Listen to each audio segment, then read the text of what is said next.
Make how it works better. I can English, I swear. Hi, guys. So, obviously, I just finished watching the episode. In fact, I almost didn't get there in time. You'll notice I'm wearing a slightly different outfit from last time.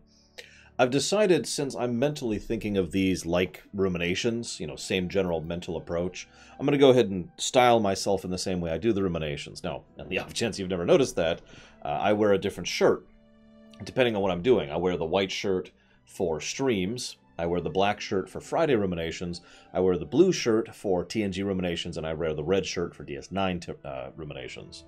So this is the same general approach I do to all of my ruminations. Today I'm wearing a very light blue shirt, kind of a denim color. I haven't decided if this is the one I'm going to. I actually only have 3 colors that I can work with. One is light khaki, one is a really bright orange, and one is this one. So, we'll see. I might try out the orange one, but I don't know. The orange one, I don't know if that'll work for this, so... Just getting the visual distinction thing going across. Today we are covering, for those who didn't catch it, this is episode 2. Right off the beginning, Friendship is Magic Part 2. Well, not purple. I don't have a purple shirt. There is a purple shirt that I own, but it's not of this style, and also purple is what I use for events, like E3 or Gen Con or whatever. Anyways, hi, Detective. So let's say, yeah, hi, Voka Mayumi, excuse me, Darth Tyrant Platy Baron, Sinister Wing, who gave us the names Treeminations, not forgetting that, SJ, and Detective Rarity. What is up, guys? And Cord! Yeah, I noticed that. Why would you stick toothpicks into his eyeballs? That's horrible. Hi, Zachariah. Hello, Aethel. Hello, Alex. What is up, guys? So, let's jump into this. First of all, last time, the first thing you notice, by the way, right off the beginning, is that Nightmare Moon is like, you cannot stop me, and then people try to stop her, and then she's like, you cannot stop me, and then people try to stop her, and then she runs. Why does she run? She's not any threat here. Why does she run?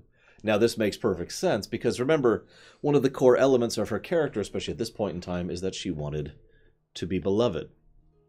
She wanted people to care about her. She wanted people to... Really? This is on random. This is super not random. There we go. She wanted people to actually love her in simplicity. And they don't. So she's like, well, alright, fine then! And she leaves. And instead Savacom shows up instead, which is kind of nice. This, of course, leads to another scene that at first glance doesn't make sense. So Twilight runs back to her library and starts looking up, and all of the main 6 show up. Why? Now hang on, this does actually make sense. As we find out in future episodes, the main 5 are actually all friends, and have been friends for years at this point. You know, Rainbow Dash, Fluttershy, Applejack, Pinkie Pie, and Rarity have known each other and been good friends for a long time. So... Rainbow Dash noticed Twilight, and Rainbow Dash went after Twilight, so the others went after Rainbow Dash.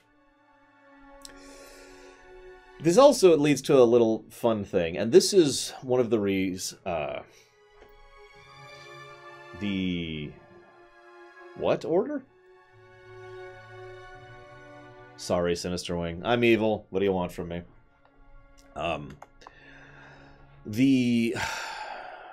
There's a nice bit where... Hi, Maria Gray. Where Pinkie is the one who immediately notices where the book is on the Elements of Harmony. Now, this is funny for 2 reasons. First of all, because as we find out later, Pinkie Pie is extremely organized. But second, this kind of segues into one of the reasons I actually like Pinkie Pie in the show. As I think I mentioned earlier, I don't actually like Pinkie Pie all that much. She's easily my least favorite of the main characters. But when they apply her in a way that isn't just, she's kooky, and that's it, I tend to like that. Here we see this is still a joke, but the joke is that she managed to figure out where the book is just like that, whereas Twilight is just freaking out. So, that worked a little bit better for me. It was under E!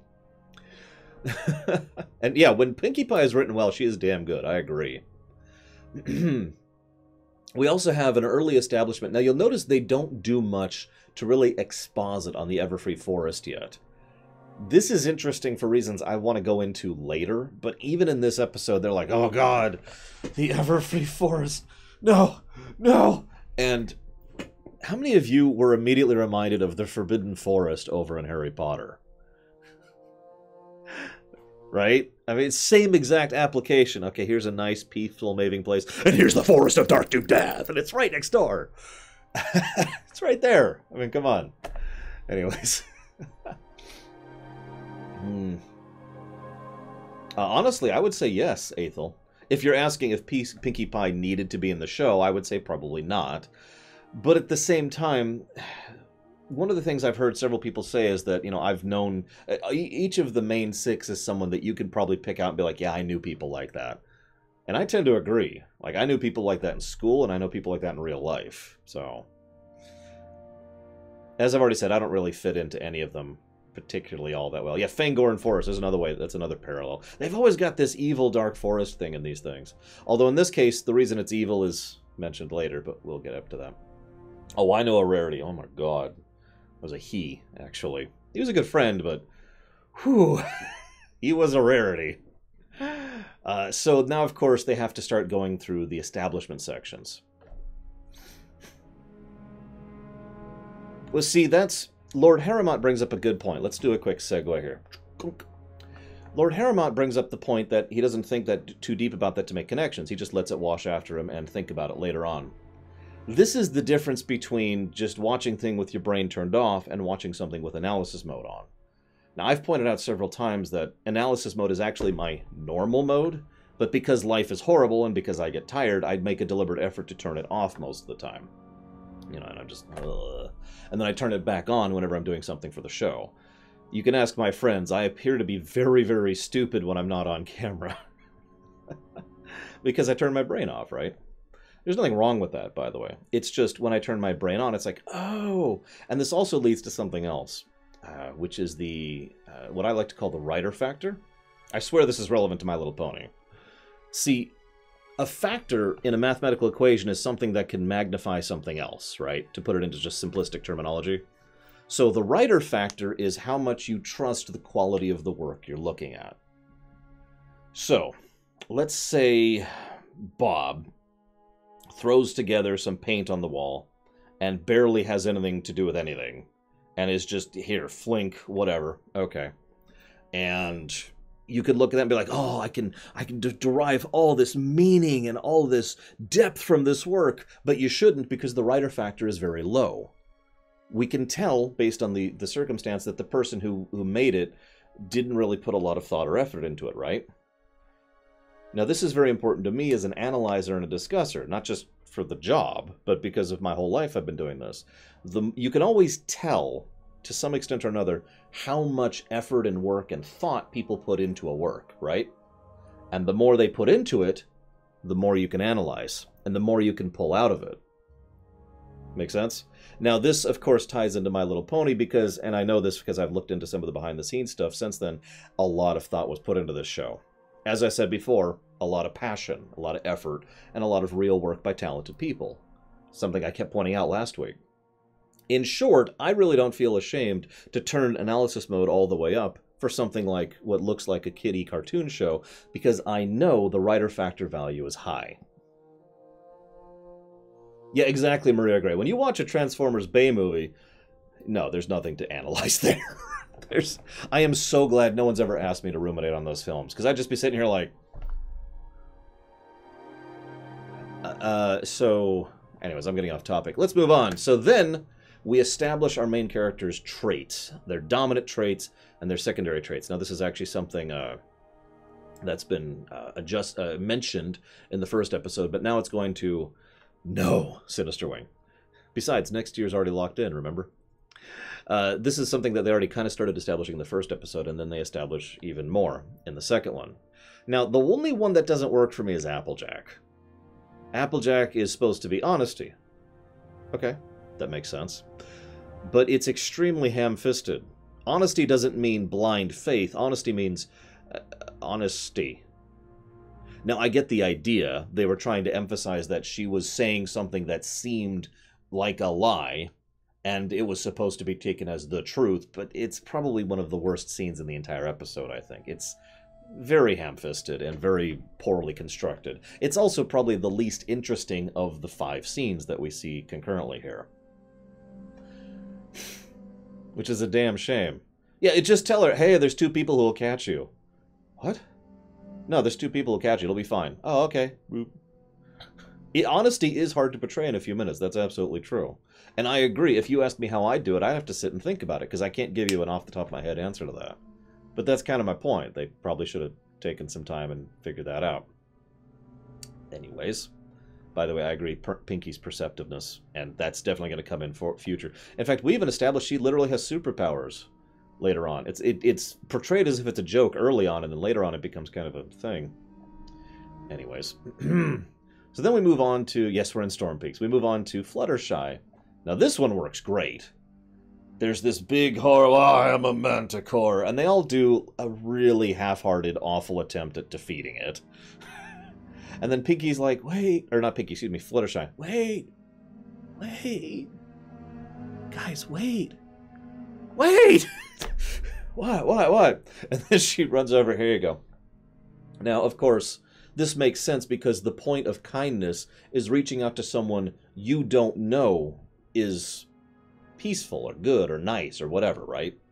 That is kindness. That's actually a really good showcasing of kindness. It's an easy... If someone's hurt on the side of the road and you reach out to help them, that's easy. If some monster is hurt on the side of the road and you reach out to help it, that's a lot harder, especially if this has been something that's actively threatening you.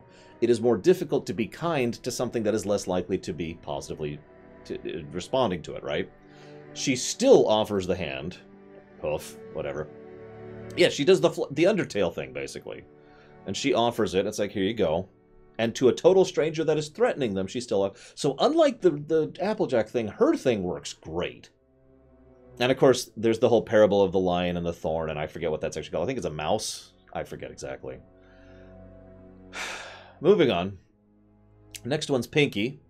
Now, here's the problem. This establishes a precedent which will continue through all of the show I've seen, and that precedent is musical numbers.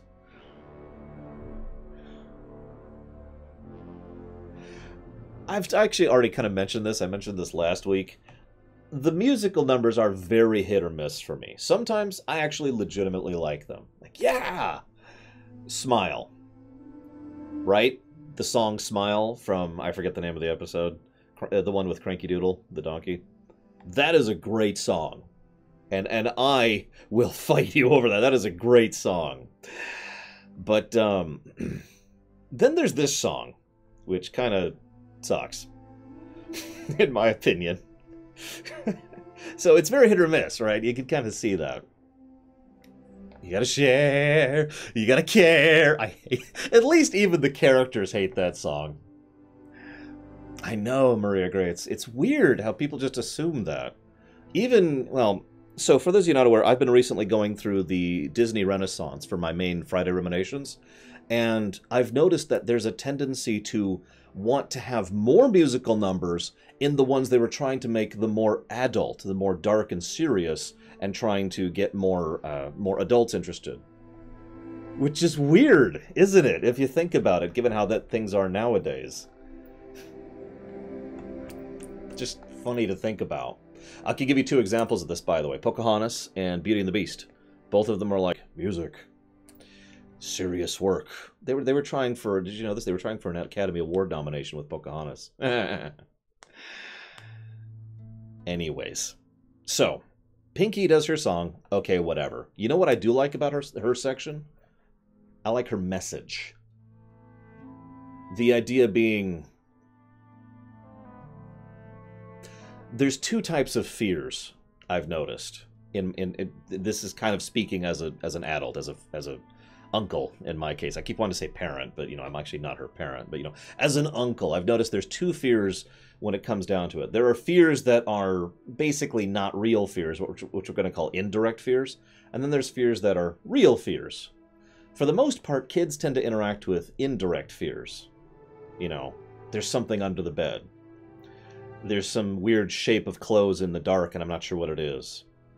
I'm not sure what's going on, in the closet, right? Just little stuff like that. And I had, Minnie Z, she went through that just like every kid does. I went through that. I remember that phase. I remember a time in my life where I couldn't deal with the lights being off when I went to sleep. No joke. Nowadays, I need it to be as dark as possible to sleep, but I do remember that as a kid.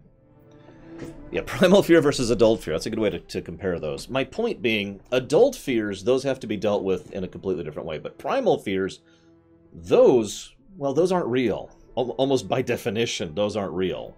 And you need to be able to look at that and not be afraid of it.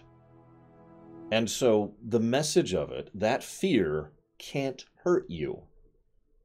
You think there's something, I'll just use the classic one. There's some monster under the bed. Well, you know what? There isn't, and that can't hurt you. That's actually a pretty good message, in my opinion.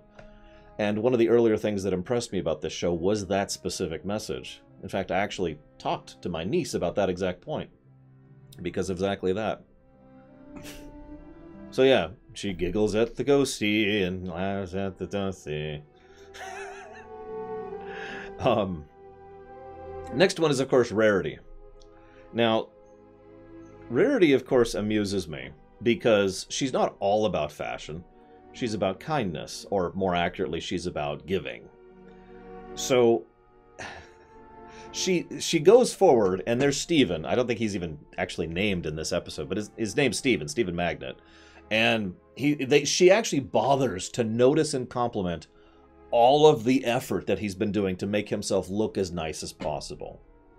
Now, first of all, this is going to sound weird, but I think that's actually the first showcasing of the generosity there. Because, how do I phrase this properly? Have you, any of you, some of you might not have you ever put a lot of effort to make yourself look decent?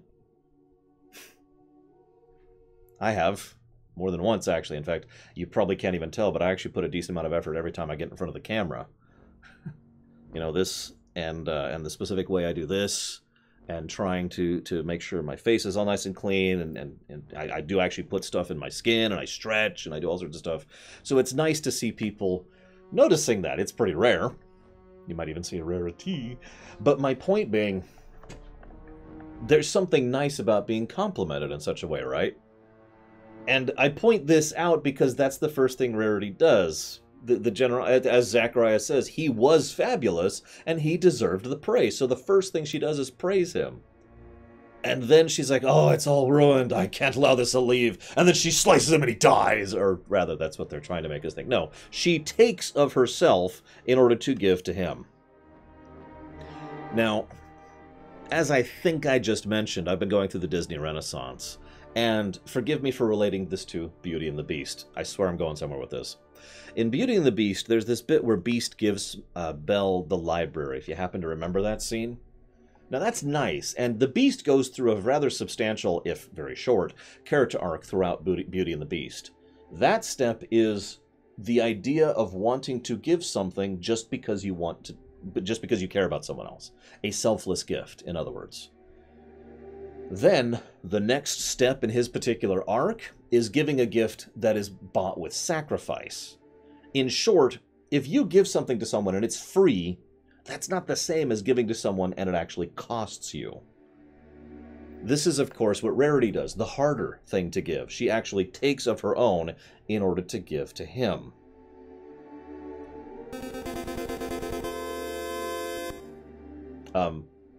And then she gets a subscription from Rosulia as a consequence of this. Thank you very much, Rosulia. Much obliged as always. And you know the question. Probably Detective Rarity. There are some fairly strong similarities between the two. And I mean, I've been studying animation lately in general because I've been going to the Disney Renaissance, so... Anyways, so she gives, sacrifices. It obviously bothers her too, but she still does it. Which leads me, of course, to the most direct attack Nightmare Moon makes on them. Yeah, to repair his mustache. So he helps her out in return, which also is going to kind of come back later. And then Nightmare Moon goes after Rainbow Dash. Now, what's really interesting about this is the easiest one, right? This is the most obvious one because she appeals directly to Rainbow Dash's ego. Because she is all about being number one and being on top and being the best. Oh, but you have to come with us. You can't go with the others. What? And notice how Rainbow Dash barely even thinks about it at that point. For all of her ego, for all of her vanity, short tails in season, for all of her desire to be the best and to be shown as the bright shining star of awesome that she claims that she thinks she is.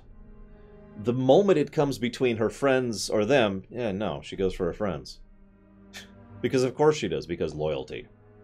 And again, this one is funny because this is probably, yeah, no kidding, Maria Gray. This is the one and only attack Nightmare Moon makes that technically works, but it only works because if she had just said, hey, join us, she'd be like, yeah, okay, give me a sec, I gotta go help my friends first. And then they're like, well, wait, no. It works, except for the fact that she requires the extra cost, which Rainbow Dash is not willing to give. I even wrote down her quote, I'd never leave my friends hanging. Which, if you remember, she said in the first episode, I'd never leave Ponyville hanging. She doesn't even live in Ponyville.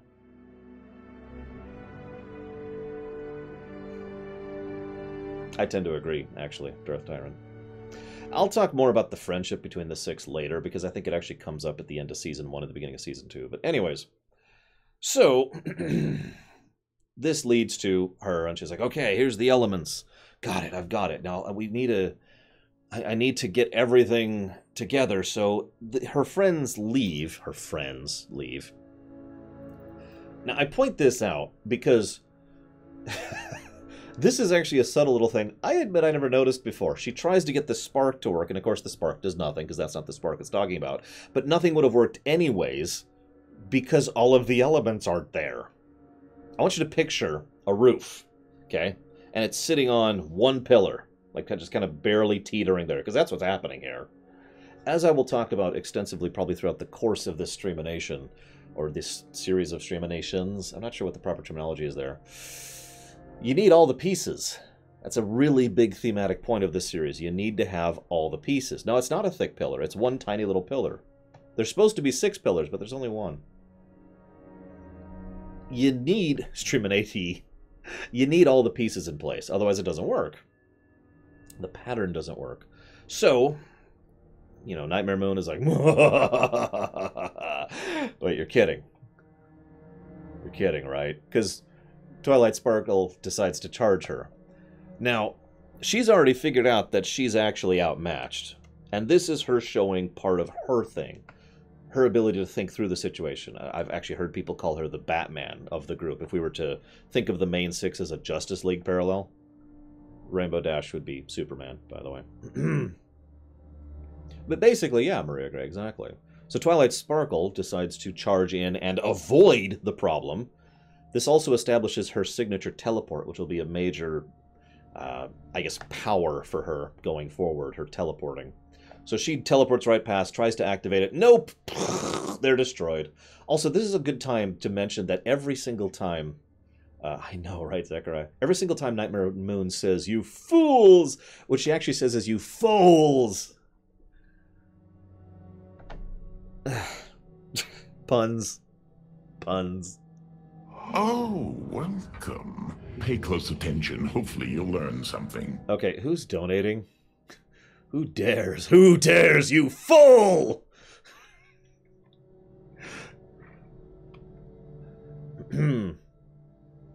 Ah, it's from Cord. Thank you very much, Cord. Much obliged as always, sir. Thank you. And I am glad, not because of me, but I am glad for you that you're getting your compensation, because good lord. Give me a moment. I don't have... You know what? I'll get back to that. Let's get back to it, because we're on recording time right now, and I'm trying to keep these relatively short. Which brings me to laying out the elements. On the off chance you didn't catch it, they actually flat out say, you know, there's honesty, and there's kindness, and there's laughter, and blah, blah, blah. They go down the list. And, of course, the final element is magic. I want to share this theory later. Obviously, they talk about friendship being magic. I have a theory that friendship is literally magic. And I don't mean... I'm trying to think how to phrase this. Like, it's like saying friendship is gravity. Or perhaps in a slightly more better terminology, harmony is gravity. Yeah, I know, I'm thinking too much about a kid's show. We already established this. Writer factor, I already went through all this. Because I have had a theory for a while now that the harmonious resonance between beings, between the very existence of these individuals, is what enables the very existence of this world to be. that it is a fundamental element. That's why I say gravity, because gravity is a fundamental element. It's something that our entire perception of existence could not exist without. Same thing here. That it's not just magic as in pew pew or casting spells, but literally the framework that allows life to exist and the rules of this world to be as they are. Yeah, a consensus reality. I like that. So, you know, the element of magic, aka the element of harmony. Just a theory. I'll discuss that more in the future because there's going to be future episodes which help to lead me towards thinking that. But anyways, oh hey, here's my notes. Friendship is literally magic. I actually wrote that down here. It would, Savicom, because magic, as in casting spells by itself, just doesn't do anything. And yeah, it is very Kingdom Hearts, I'll agree. Maybe that's part of why I got into this show. Anyways, my next note here is about Nightmare Moon and Luna. You'll notice that the elements of harmony, which establish a magical, in my theory, a magical resonance of togetherness, and again, the whole friendship is magic thing, is what restores Nightmare Moon. Doesn't destroy her, doesn't erase her, it restores her back to Luna. It returns her to her position within the pattern. Now, I've had a theory for years, and I stand by this firmly, especially after rewatching this one. There's something I never noticed before, that Luna never actually went corrupt. That she was never like, you know, I don't like that you're here, and therefore I'm horribly evil. You know, I made fun of that last week, right? No, I think that Luna was inflicted with a corruption from an external source. Now, I've since looked into this a little bit, and yes, I know the comics do go into this a little bit, even though the show does not. But if you'll notice, after Nightmare Moon is defeated and Luna's there, there's bits and pieces of Nightmare Moon surrounding her that slowly fade away. Like chunks of evil magic, to put it in a literal terminology. Just lying there that she's in the middle of.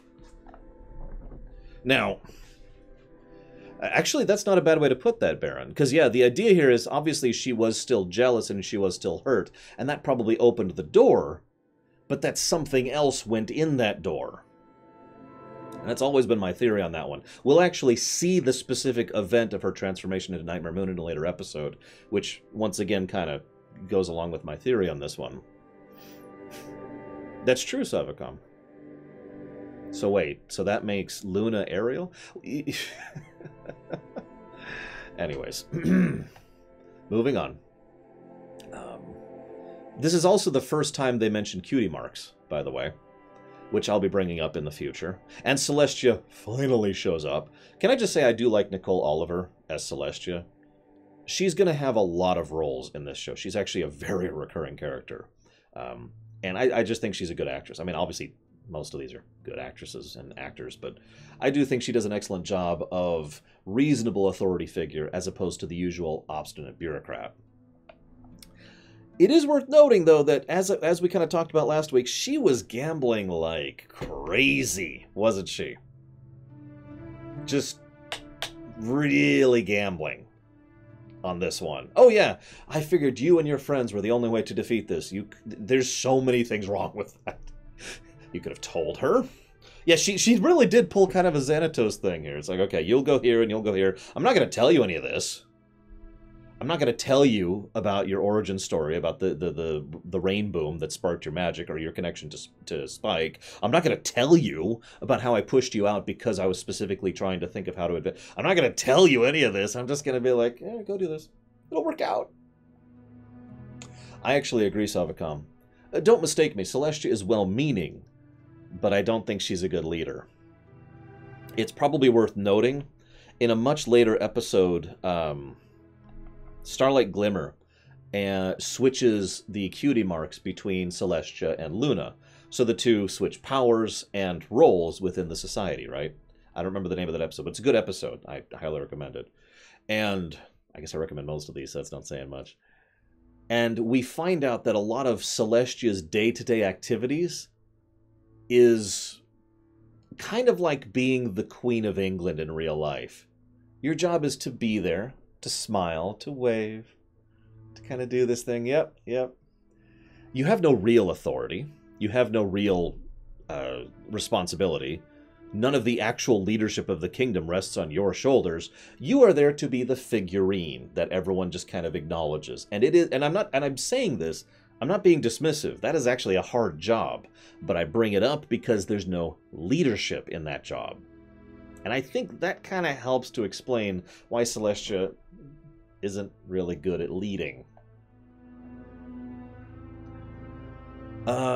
Possibly Maria Gray? I mean, after all, we do... Another parallel, actually, would be the first Discord episode, Maria Gray, where Discord is able to turn what they are around against themselves and make them into a worse version of themselves. Now, to be clear, what he did was very clearly different than what happened to Nightmare Moon. But it's a similar idea. And so I think that's kind of a similar parallel. Anyways, what's Luna's role?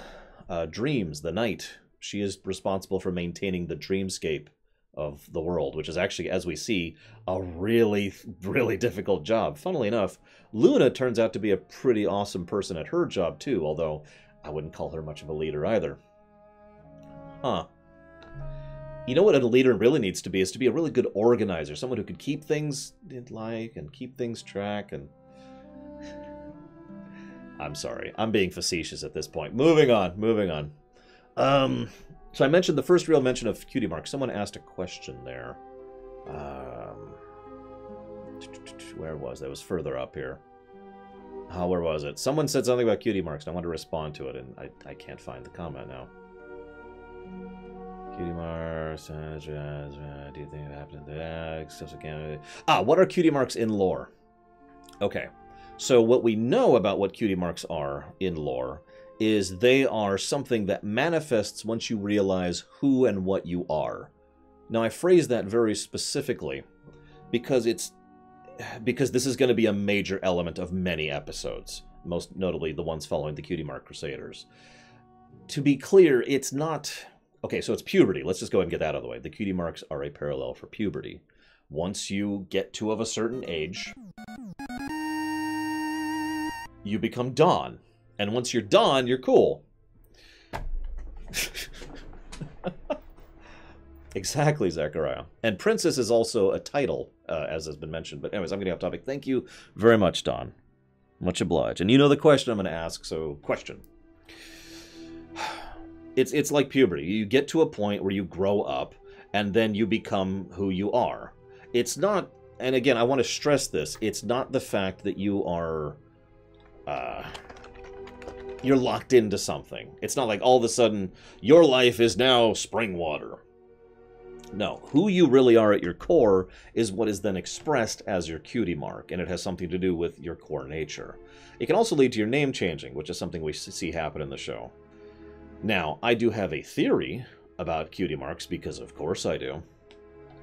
I think Cutie Marks, other than the obvious parallel of puberty, are a representation of your place on the board, or, to put it into my own terminology, your position in the pattern. The idea that everyone needs to specifically fit into a specific spot for the whole biome to work. This works on both a basic biological level and on a more sophisticated civilization level. In short, yes, that this is another aspect of the harmonious concept I've talked about earlier. The idea being that everyone is who they are, and who they are is part of the pattern. Make of that what you will. I'm looking at my notes. I think that's actually all I really have to say about this one, although I do notice that Luna is portrayed really differently this time around. They will later retcon this to saying that this was Luna basically in a weakened format who had to restore herself and regain her magic. So the next time we see her, she is substantially different, and will be henceforth. But yeah. See, that's an interesting way to put that, Baron. You'll remember Starlight's magic to interact with the Cutie Marks is something that she forced, something that she learned, not something that she was born with. And I point that out because that makes a lot of sense if you think about it. What was the weakest aspect of world building in the first two episodes? I would have to say that while they do a lot of good stuff with the characters, And they do actually introduce several concepts relatively well.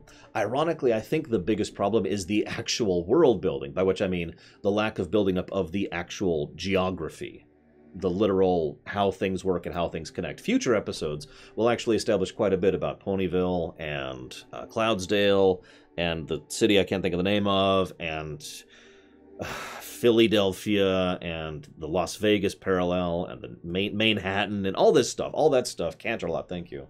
All of these places and their relation to each other and the politics and the trade and all that will be established later. None of that is present in this one. Now, in the fairness, I kind of get why. You have 44 minutes to work with. You got to cut some stuff out. I understand that. And I think they did a good job overall because they established most of the base concepts. They do a lot of quick and dirty exposition, mostly visually, and they establish our main characters. So it actually is, I would say, a very good opener. Even though I wasn't all that impressed, and I've said this before, they still do a lot of what they needed to very quickly and efficiently. So, yeah, that's right. We haven't been to Van Hoover. Excuse me, or is it Van Hoofer? Yeah, they have the puns. The puns, Alex. You have no idea. There are so many puns.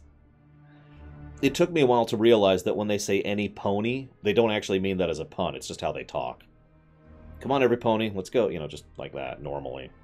I will agree, Twilight's character is not very well established. All we really get about her is that she's a bit neurotic and a bit of a bookworm, and that's kind of it. She mentions how that the thought of my friends being here is what made me think, but the truth is, I'm going to go ahead and give a theory here, which I'm going to back up much later than now. I don't think they're friends yet. I mean, I'm not saying they don't get along or whatever, but I don't think they're friends. And I don't think they will be friends for a while. Not until Season 2, actually. I'll just go ahead and tell you that now. So. Go ahead, Savicom. Hit me. Or be destroyed. I'm okay with either. Yeah, the superhero equivalent to co-workers, I mean, yeah. If they weren't friends, wouldn't the magic have not worked? That's an interesting point. See, that gets into destiny. Remember, as we will find out in a future episode, they were connected before they met. All of them. Remember how I mentioned the whole pattern concept? The idea here is they fit into the pattern of friendship, even though they weren't yet, because they would be.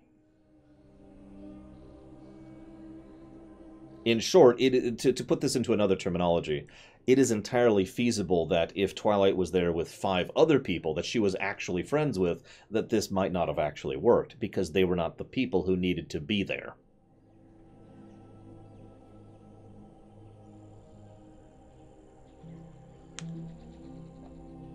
Poke, poke, poke.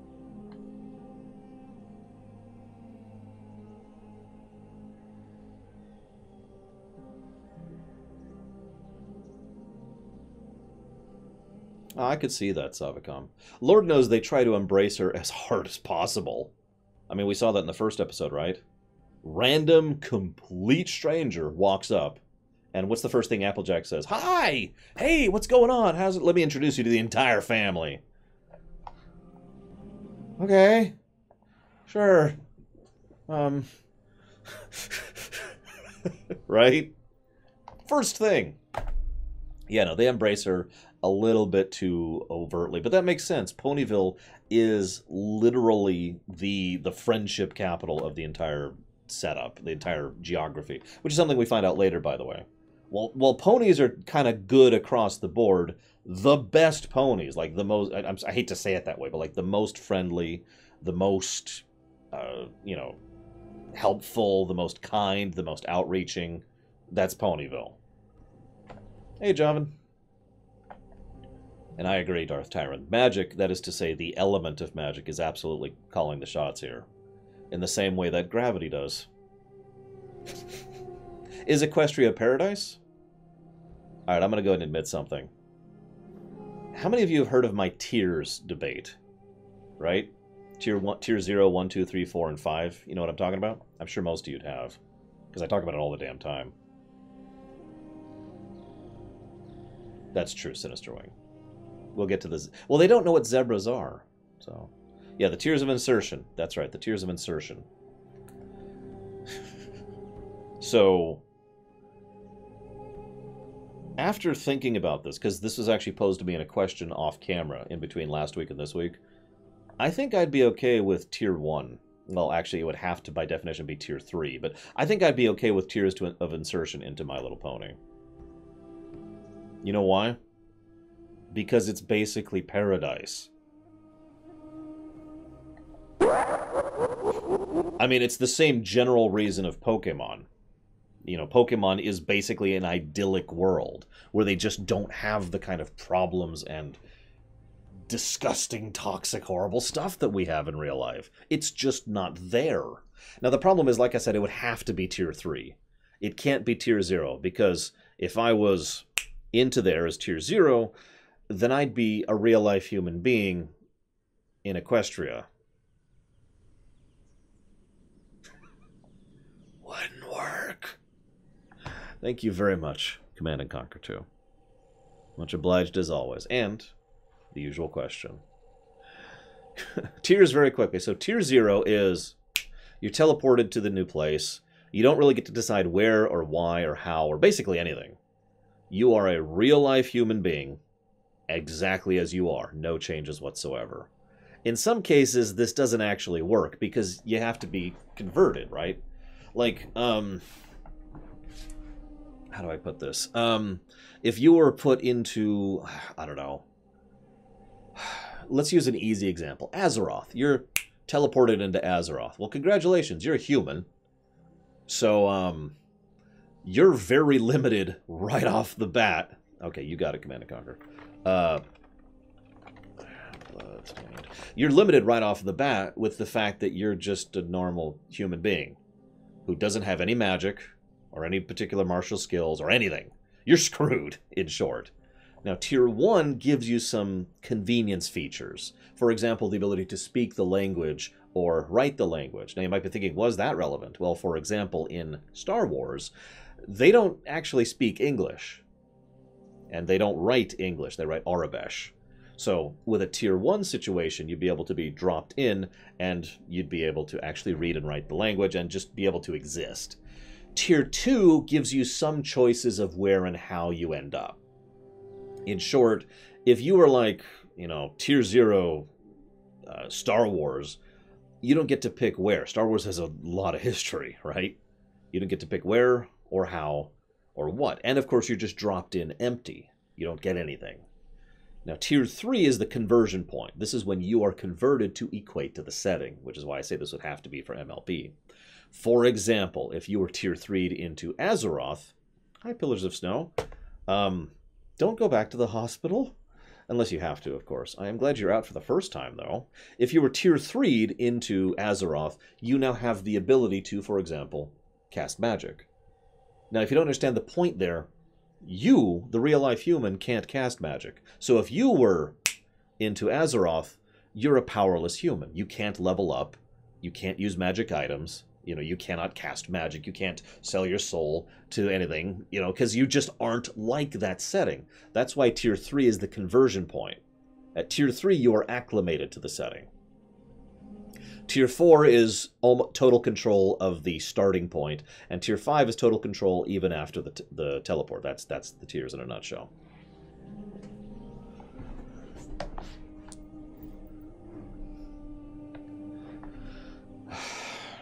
Damn it, Pillars of Snow. Well, I do hope that whatever the hell's going on with your tendons is resolved as smoothly and as easily as possible. But yeah, exactly, Maria Gray. Anyways, this is relevant to My Little Pony. Sorry to bring this back around to MLP. Because it would have to be Tier 3, but I'd be okay with that. And so, Baron asked which species. I don't actually care all that much, really. I guess Pony is the obvious answer because it's the most dominant species, but who cares at that point, right? I gotta tell you, I know exactly what I'd do. I'd just go and live a normal life. Go ahead and, you know, settle down in some town somewhere. And just kind of have friends and have a normal life. Oh, Earth, Pegasus, Unicorn? I don't know. I suppose Tier 3 you can't actually choose So I suppose that answers that question. Yeah, I would ruminate, exactly. I literally could think of setting up like a lore shop, and that would be me. Yeah, here's my cutie mark. Mm. Because the idea of just an everyday life there appeals to me because of the idyllic nature of it. There would be no ambition, really. Oh, that's true. This would be my cutie mark right here. And people will be like, what does that mean?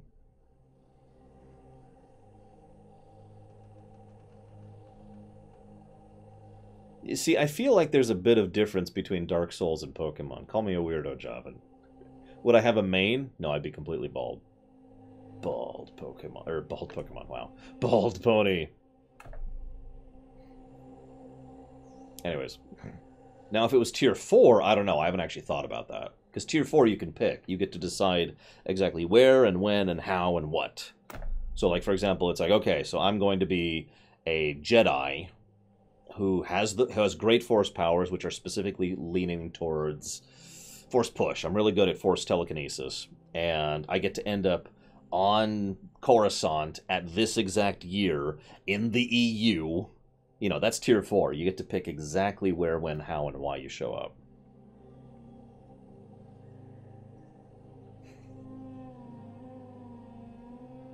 Be a Jaquaniquus. Oh, God. That's just cheating at that point. That's like saying, okay, I'm going to be teleported into Star Trek with a Tier 4 choice. I choose Q, and the rest doesn't matter. Just...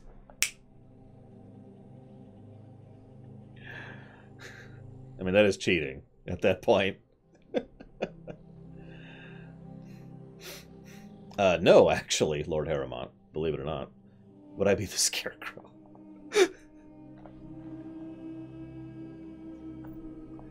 Actually, yeah, when we get there, I will talk about the significance of John Delancey and Discord, because... No, so if... Okay, so Lord Harrimont is mentioning the reincarnation thing. There's technically Draconequus, yes. I've actually heard it said out loud. So I know that one. They say it in the show, I'm pretty sure. Of course, Detective Rarity, absolutely. I'm only partially familiar with the EU of it, but I do know that it exists, and I do know that it comes up. I know there's an episode where they actually reference Equestria Girls, the other show, because like I forget the specifics. It's like Twilight Sparkle is actually in Equestria Girls for an episode, and then comes back, and she's like, you know, she mentions that she's just come back or something like that. So there is some crossover continuity there, I know. And of course, the movie's referenced several times. I know that as well. Anyways, so the reincarnation thing. Usually I don't build that into the tiers concept, because to me that's just a holodeck at that point. So I just call it the holodeck insertion. Now, if you don't understand the point, remember most of the people over on Star Trek, when they're playing a holo novel, you know, who's playing Sherlock Holmes? Do they have the character Sherlock Holmes, or is Data Sherlock Holmes? That's the insertion. They replace the character with themselves. So that's the holodeck insertion point right there.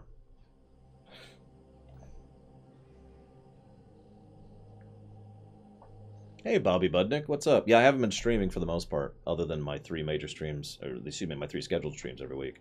I've been working on YouTube. And, oh God, kill me, YouTubing. So I'm going to go ahead and chop off the local recording. We've gotten a little bit off topic here. So for those of you watching on YouTube, what do you think of the outfit? Light blue? Do you think it works?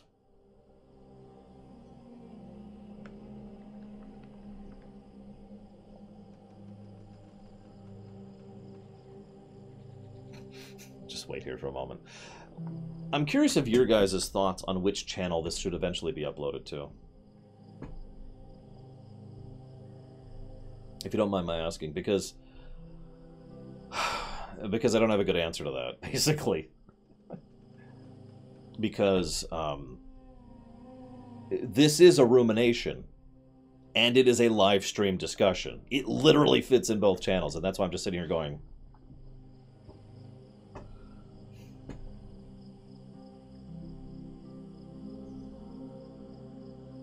If we count the Phoenix Maria Gray, that's the only other one I can think of off the top of my head. How is the YouTube stuff going? I have...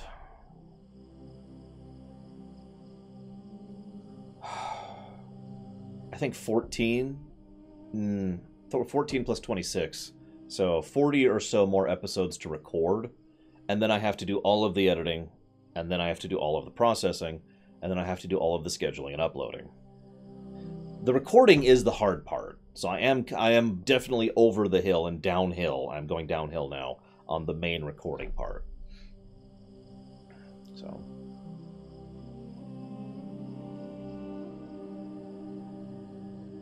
lore work. It's just a little peasant. Upload to both. I do get your guys' point. This was intended to be a mini-nation. This is effectively a rumination at this point. It's just live. X-Men, Maria Gray. So I suppose you're right. You know, I do get the point and I agree. Pony Nation. No, Sinister Wing.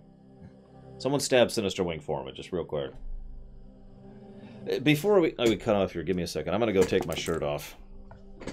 Ugh. And get that PG-13 rating.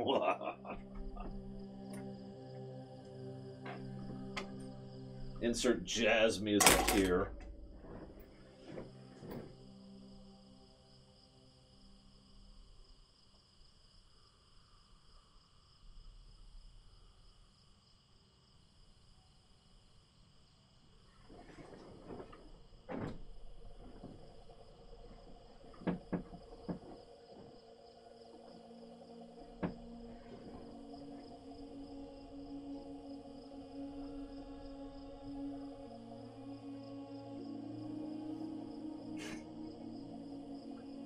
I'm still thinking about doing that, Savicom.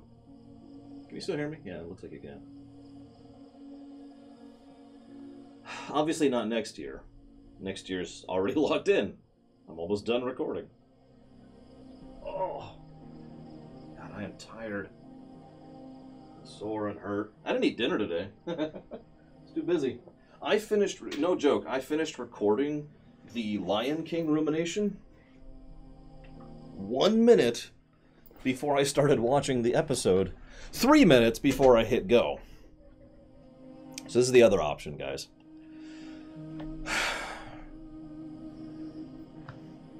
What do you think? These are my options. I've got orange and I've got light blue. They do not come in any other colors.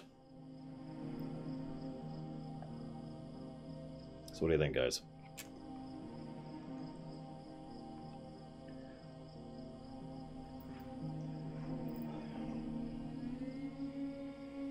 I do admit orange goes better against the black. It's a better contrast. Orange and black always works well. Alright, someone stab Sinister Wing for me. Rotate per episode. No. I like to do standardization, Cord.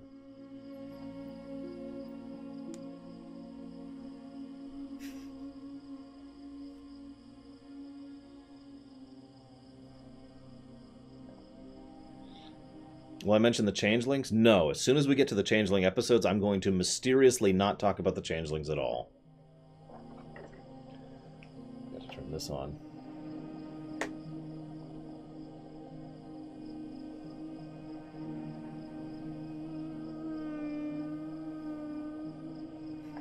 The changelings are fascinating. Especially after they get redeemed. Why apricots? Orange is certainly more overt and obvious, I guess. I don't know.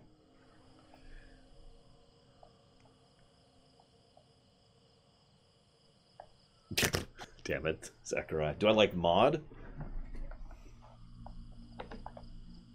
So, okay. We're getting way ahead of ourselves here, but Maud is someone I relate to a lot. Anybody who's known me for a really long time, which is probably none of you, I used to be like Maud. I actually had to learn how to act in order to learn how to express the emotions I was actually feeling. I came across as a wall for much of my early youth when I was a really young kid. And I had to literally learn how to pretend to act the way I actually felt. That's not a joke. So yeah, I can relate to Maud a lot. And I like Maud. She's probably one of my favorite characters, I'd say. In fact, actually, Starlight Glimmer, Trixie, Discord, Maud. There's a few others I really like, but I suddenly can't come up with any names. But those are all characters that I'd rather enjoy. Maud also has superpowers, just like Pinky does.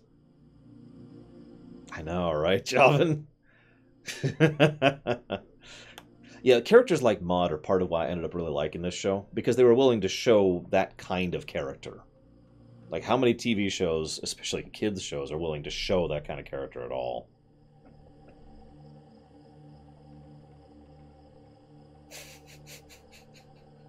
I'm sorry, I'm remembering the episode where Rarity is out with Pinkie Pie at, I think, Manhattan, and they're getting a gift for Maud. And they're at the point where Maud is like, I'd like to exchange this back for my gift, please. And Rarity's like, oh my god, I've never seen her so furious, so angry. As long as she doesn't wiggle her eyebrows, we're okay. And then it cuts back to Maud, who just has no change in her expression at all. And it's like, oh my god, did you see what she did with her eyebrows? No! And the guy, Rarity talks it up so much that the guy she's talking to just starts buying into it. Like, no, please, please, stop waggling your eyebrows. Yeah, by the way, fun fact, Savicom, I actually have a hard time lying well because I don't actually know how to. I suppose I shouldn't admit that out loud, but it's true. I've always said I'm a terrible liar because I don't actually know how to lie. Like, the only way I could lie is by saying the wrong thing, but then which face do I use? Which expression do I use? So it always comes across, like, my sister can tell when I'm lying just like that. She catches me instantly because she's like, nope. Just nope. I can't, I think I've told this story before. I can't do bluffing games with my sister because she will always know when I'm telling the truth. And she will always know when I'm lying. And she's like, nope. Nope, that card is not actually that card. He's the Hitler here. Secret. So Shadow Machine brings up Secret Hitler. My sister cannot bluff that well, no. At least not to me. Look after the, oh yeah, I'm secretly Hitler or whatever. I'm trying to think of a good lie. Help me out. Oh, I don't have to, I'm actually pretty good at poker, but that's because I understand psychology. So Shadow Machine brings up Secret Hitler. That's not lying, or rather, I can't lie in that. In fact, the only times I've ever won at Secret Hitler, what I do is I obfuscate. So, for example, the one and only time I won Secret Hitler in person, the only time it ever happened, my friend Don was playing, and he basically said something, and he like giggled or something. I forget exactly what. And everyone's like, "Oh, it's Don. He's Don." And I just played that up. Every time it came up, I was like, "Yep, nope." So we know it's Don, and we know Don is the one who's Hitler because he's Hitler. Hitler. I was Hitler that particular playthrough. It was quite amusing. We won. Gary was astonished. Gary was like, how did you do it? Because Gary knows I'm not a good liar. He's known me he's been with me since like 99, so.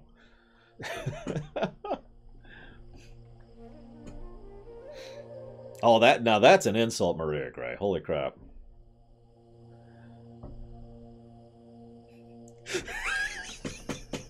Damn it, Javin. You are Hitler.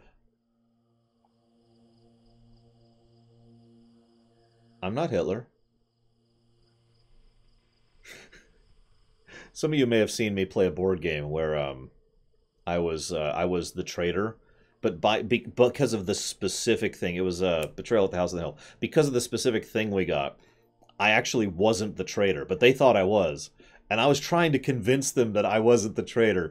And it was so funny to me, I couldn't stop laughing, and they didn't believe me. And I'm like, guys, no, I'm not actually the traitor. Yeah, let's go ahead and kill him. And because they killed me, we lost the game.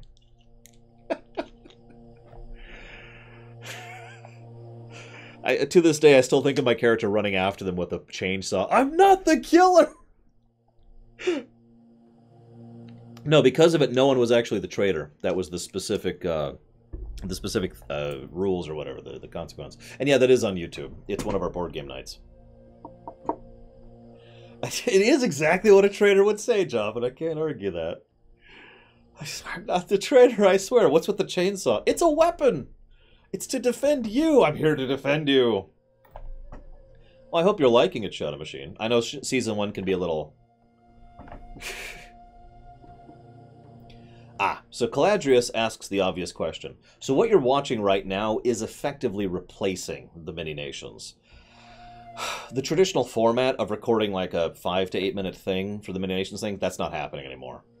It was a huge hindrance to my workload and to my schedule. And the problem was, and this is why we're doing this now, the problem was I was faced with the choice of never doing any mini ruminations again, or coming up with some other format. We talked it out and we hammered it out, and this is what we're doing now instead. This is the new format. So this is effectively replacing the mini nations. Now, since this has been quite successful so far, since this has been doing well, I am totally open to continuing to do this past MLP. Now, that's going to be a ways in the future, because MLP has 9 seasons, but I am still absolutely down for doing other stuff in the future. So, we'll see, is the summary there. Yeah, years. It'll take a while. Steven Universe? Sure. No, I am not, Detective Rarity, sorry. Do we think we can do more streaminations per week? Tell you what. The moment I win the lottery, I will do more streaminations per week. Oh, yeah. One more thing I wanted to talk about. Sorry. Thank you for reminding me, Caladrius. So, because Sinister Wing apparently thinks that my... Well, thank you very much, Rebelta, for the candy. Much obliged and appreciate. What's 16 times 7? I can't math in my head right now. I'm too tired. That's 102, I think? Or 112. Wow. Wow. That's a lot worse than I thought it was. That's how much I've been working the last few weeks. Trying to get all these YouTube ruminations done. So, you can probably understand why I'm a little hesitant to accept a higher workload right now.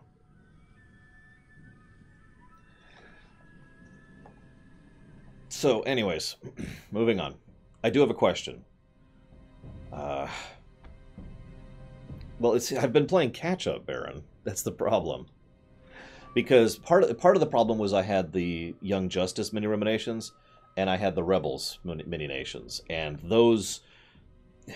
Okay, so basically, those took up a fairly large chunk of the recording time and streaming time I had, basically. And as a consequence of that, I actually ended up being late to start the full main ruminations, which is why I started them a month early, which is why I stopped streaming entirely, if you're following the chain of logic here. This is part of why the mini-nations were cancelled. The mere inclusion of just the Young Justice mini-nations ended up shoving my whole schedule so far back that I am massively behind at the moment. And that's part of why I'm working 16 hours a day, 7 days a week. Now, it's okay. I can do this. I do promise... I shouldn't say that. I have to keep a promise. I will try, without promising, to legitimately take a day off after I finish the main recording stuff. But I won't promise it. Now, I had a question. Yeah, if I didn't have to sleep, this would be awesome. I wish I didn't have to sleep. I hate sleep. It's such a waste of damn time.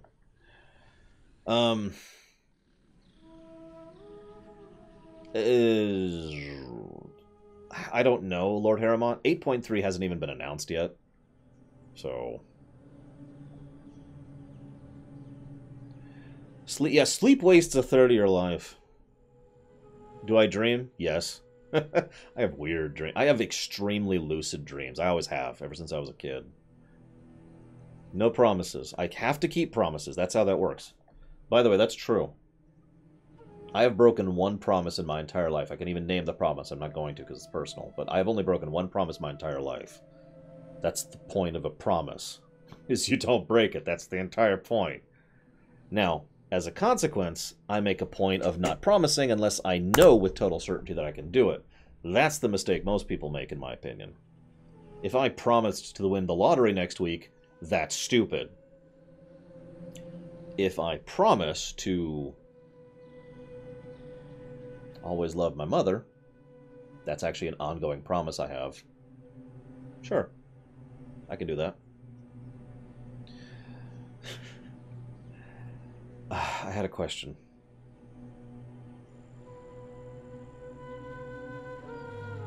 I asked which channel you think it should be on. And I asked what you think of the outfit. And I got really distracted. You can't tell. I actually specifically have set up you can't tell. You should see the circles under my eyes right now.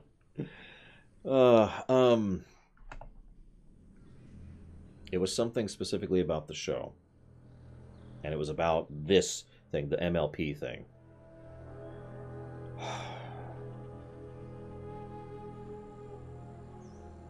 I can't remember what it was.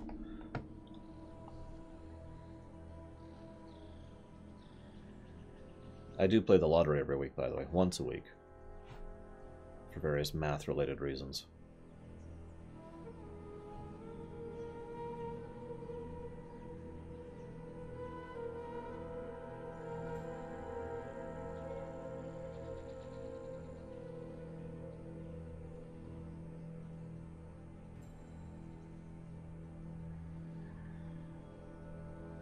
Just the one ticket.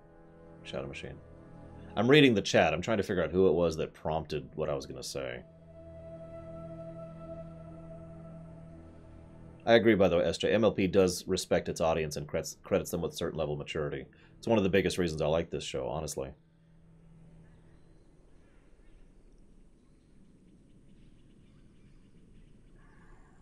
I can't remember.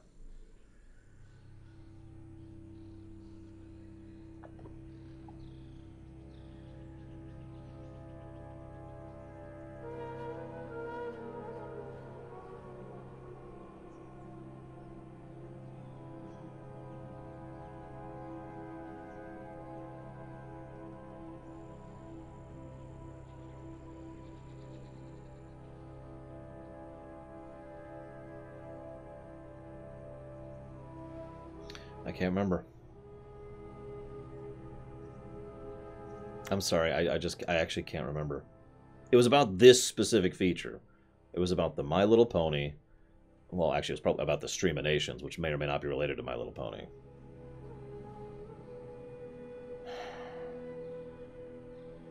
Whatever. If I think of it again, I'll write it down. Because apparently I'm a moron who can't actually think of it. No, I didn't, Kevin. Lauren Faust. Faust is interesting to talk about, but I want to save my thoughts about her till later. Because she's an interesting topic, and I've actually looked into her career a little bit. And she's fascinating to talk about. I will say that I think the show got better after she left, but I don't think that's necessarily because she left. In fact, I would say the two things are actually completely unrelated. I think it's more likely to state that the show found its footing and figured out how to do its storytelling, and by completely unrelated coincidence, she had left the show when that happened. So, anyways, I do need to pop off here. I do actually, given the time, I could probably squeeze in one more video tonight. So, I'm going to go squeeze in one more video tonight, which will be Pocahontas is the next one I'm working on. So, I hope you guys have enjoyed. I think this is going well, by the way. I think this whole format is going great, personally. I hope you guys are enjoying, too. What's the... Next week's is... It's the one about the ticket, I'm almost positive. Yep, the Ticketmaster is the next week's one. So I hope to see you there, guys. And where did I get this background? This is actually a bit of... This is quite a bit of drone footage that I have manually spliced together in order to make it into a loop. So that's all it is. I actually don't know where it's from, to be completely honest with you. Took a lot of work to do, but I'm really fond of it because it's my only real life background, and I'm pretty happy with it. Anyways, see you around, guys. But I'm secretly evil.